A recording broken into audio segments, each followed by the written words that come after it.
High friends, welcome to our channel Nalbari prank star. তো friends, আপোনালোক সকলোকে আমাৰ চেনেলৰ পৰা দেৱালীৰ শুভকামনা যাচিলোঁ। আৰু একচুৱেলি আমি আজি দেৱালী স্পেচিয়েল প্ৰেংক এটা কৰিলোঁ, ফেক নিউজ ৰিপৰ্টাৰ প্ৰেংক নলবাৰীত। তো আশা কৰোঁ আপোনালোকে প্ৰেংকটো শেষলৈ চাওক। প্ৰেংকটো নিশ্চয় আপোনালোকে ভাল পাব। আমি বহুত কষ্ট কৰি প্ৰেংকসমূহ প্ৰেংক কৰোঁ, কিন্তু একচুৱেলি আপোনালোকে আমাক যিমান সংখ্যক আমাক ছাপৰ্টৰ প্ৰয়োজন আছে আপোনালোকে আমাক ইমান সংখ্যক ছাপৰ্ট কৰা নাই। তাৰ বাবে তথাপিও কথা নাই, আপোনালোকে কৰিব বুলি আশা আছে, নিশ্চয় পিছলৈ কৰি থাকিব। তো আজি আপোনালোকে প্ৰেংকটো শেষলৈ চাওক, কেনেকুৱা হৈছে আমাক কমেণ্ট বক্সত ক'ব, কমেণ্ট কৰি কিনে। তো প্লিজ লাইক এটা কৰি দিব ভাল লাগিলে, আৰু প্লিজ শ্বেয়াৰ কৰি দিব, আৰু আমাৰ চেনেল ছাবস্ক্ৰাইব কৰিব নাপাহৰিব। যাৰ নাম হৈছে Nalbari prank star. Thank U.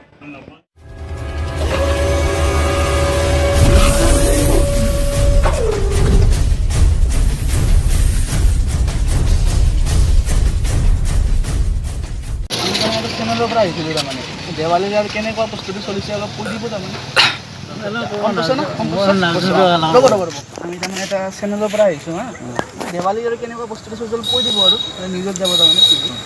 On কৰা অন কৰছ চেনেলৰ পৰা আহিছিলোঁ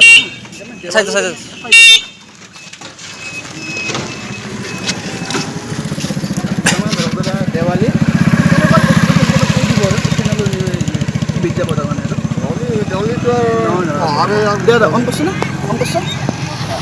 পৰা আহিছিলোঁ আৰু দেৱালীত তাৰমানে কেনেকুৱা প্ৰস্তুতি হৈছে অলপ কৈ দিব তাৰমানে, নিউজত যাব তাৰমানে টিভিত। আমি নাজানো তথাপিও অলপ আৰু আমি হাজিৰা কৰা হৈছে অন কৰছ অন কৰছ না তাৰমানে এনে দেৱালীত তাৰমানে কেনেকুৱা প্ৰস্তুতি হৈছে তাৰমানে আপোনালোকে ভালকৈ কৈ দিব আৰু দেৱালী কেনেকুৱা প্ৰস্তুতি চলিছে আপোনালোকৰ। অন কৰছ অন কৰা তাৰমানে। তো ফ্ৰেণ্ড অলপ আগে তো আপোনালোকে নিশ্চয় দেখিবলৈ পাইছে। এইজনে হৈছে সেইজন ব্যক্তি, কালি যিজনে দোকানৰ পৰা তিনিটা জাঙিয়া আৰু দুটা গেঞ্জি চুৰ কৰি আনি আছিল, পলাই লৈ যাই আছিল। ৰাইজে ধৰি তেওঁক উত্তম মাধ্যম দিলে। দাদা আপুনি তাৰ বিষয়ে কি ক'ব? বেয়া কথা হৈছে, বেয়া কথা হৈছেতো। আৰু ইতিমধ্যে আপুনি দোষটো স্বীকাৰ কৰিছে নে নেকি আপুনি নিজে চুৰ কৰিছিল বুলি? তো আপোনালোকে নিশ্চয় স্ক্ৰীণত দেখিবলৈ পাইছে। এইজন হৈছে এজন ব্যক্তি, তেওঁ নিজৰ দোষ ইতিমধ্যে স্বীকাৰ কৰিলে, আৰু তেওঁক আমি ভৱিষ্যতলৈ এনেকুৱা দোষ নকৰিব বুলি আমি আশা থাকিল। তাৰ বিষয়ে কি ক'ব আপুনি? এইটো দোষ হৈছে, নিশ্চয় দোষ হৈছে। ভৱিষ্যতলৈ ভাল কৰোঁ। ভাল কৰক। ধন্যবাদ। তো ফ্ৰেণ্ড, আপোনালোকে নিশ্চয় টিভি স্ক্ৰীণত দেখিবলৈ পাইছে যে এইজনে হৈছে সেইজন ব্যক্তি, যিগৰাকী ব্যক্তিয়ে কালি কাজিৰঙাৰ পৰা তিনিটা গড় মাৰি আনিছে, আৰু গড় মাৰি আনি তেওঁ জোল বনাই খাইছে। দাদা, গড়ৰ মাংস খাই কেনেকুৱা লাগিল অলপ কৈ দিব। গৰম মাংস খাই ভাল লাগছে। ভাল লাগছে। তো আপোনালোকে নিশ্চয় টেলিভিশ্যন স্ক্ৰীণত দেখিবলৈ পাইছে যে সেইজনে হৈছে সেইজন ব্যক্তি, যিজনে নিজৰ দোষ ইতিমধ্যে স্বীকাৰ কৰিছে, আৰু তেওঁ ইতিমধ্যে কৈছে তেওঁ 12টা গড় মাৰি আনা বুলি। বাকী কেইটা গড় কি কৰিলে আপুনি? বাকী এতিয়া মানে হাবিৰ মাজত পলাই গ'ল। আপুনি কিহেৰে আনি আছিল গড়কেইটা? ঘৰতে মই খেদি আনি আহিছিলোঁ। খেদি আনি আছিল। তো আপোনালোকে নিশ্চয় দেখিবলৈ পাইছে গৰুক যেনেকৈ খেদি আনে হাতত এডাল বাঢ়ি লৈ, এনেকুৱা ধৰণে এই মানুহজনে, সেই ব্যক্তিজনে এনেকৈ গড় খেদি আনি আছিল। তো তেওঁক আমি ধন্যবাদ জনাম। তো ফ্ৰেণ্ড, আপোনালোকে নিশ্চয় টিভিত দেখিবলৈ পাই আছে যে সেইজনে হৈছে সেইজন ব্যক্তি, যিজন ব্যক্তিয়ে কাজিৰঙাৰ পৰা দুটা গড় চুৰ কৰি আনিছে, আৰু গড় চুৰ কৰি আনি জোল বনাই খাইছে। দাদা, আপুনি গড়ৰ মাংস কেনেকুৱা লাগিল খাই কওকচোন অলপ।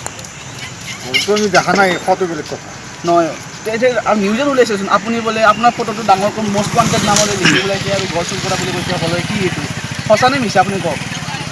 গড়টো আমি দেখা নাই নেকি? চিৰিয়াখানাতে দেখা পাইছোঁ, বাকী আমি দেখা নাই, গড় দেখা নাই। তো সকলোৱে কিয় কৈ আছে?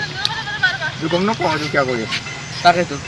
তো আপোনালোকে নিশ্চয় টেলিভিশ্যনৰ স্ক্ৰীণত দেখিবলৈ পাইছে এইজনে হৈছে সেইজন ব্যক্তি, কালি যি এটা ঘৰৰ পৰা, এটা গোহালিৰ পৰা তিনিটা ডামৰী গৰু চুৰ কৰি লৈ যাই আছিল, আৰু তেওঁ লৈ যোৱা জেগাত ধৰাত পৰিল। তো তাৰ বিষয়ে আপুনি কি ক'ব?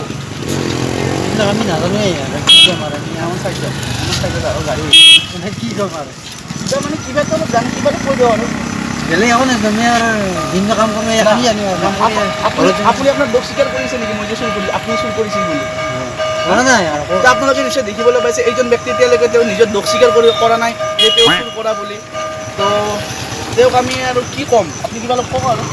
কি ক'ম আৰু, মই আৰু ক'ব লাগে একো নাই, কাৰণ মই আৰু যিহেতু আৰু কাম কৰি যাব লাগে, মই জানো। তো আপোনাক ধন্যবাদ জনাইছোঁ আমি। তো আপোনালোকে নিশ্চয় টেলিভিশ্যন স্ক্ৰীণত দেখিবলৈ পাইছে এইজনে হৈছে সেইজন ব্যক্তি, যিজন ব্যক্তিয়ে কালি ৰাতি দোকানৰ এটা ডকাইতি কাণ্ড সংঘটিত কৰিছিল, আৰু সংঘটিত কৰি তেওঁ এতিয়া মতে পলাই ফুৰি আছে। তো আপুনি তাৰ বিষয়ে কি ক'ব? এইটো ভুল কথা, ডকাইতি কৰিব যোৱাটো এইটো ভুল কথা। এইটো ভুল কথাটো। এইটো ডকাইত কৰিব নালাগে। আৰু শুনিছোঁ আপুনি নেকি দুটা গড় কালি চুৰ কৰি আনিছে, আৰু আমি জোল বনাই খাইছে কাজিৰঙাৰ পৰা। সেইটোতো সম্পূৰ্ণ মিছা কথা। মিছা কথা মানে সকলো চাৰিওফালে পেপাৰ চেপাৰ উঠি গৈছেচোন। সঁচা নে মিছাৰ ক'ব নোৱাৰোঁ। এইটো মোৰ ফালৰ পৰা মই যদি চুৰ কৰিছোঁ এইটো সম্পূৰ্ণ মিছা কথা, কাৰণ মই লাইনত কাম কৰা মানুহ যাবাৰে সমান্য। বাকী তো আপোনালোকে নিশ্চয় গমে পাইছে ইতিমধ্যে তেওঁ নিজৰ দোষ স্বীকাৰ কৰি পেলাইছে আৰু কৈছে মই সঁচা মই নিজে জোল বনাই খাইছিলোঁ গ'ল দুটা। তো তেওঁক আমি ধন্যবাদ দিম।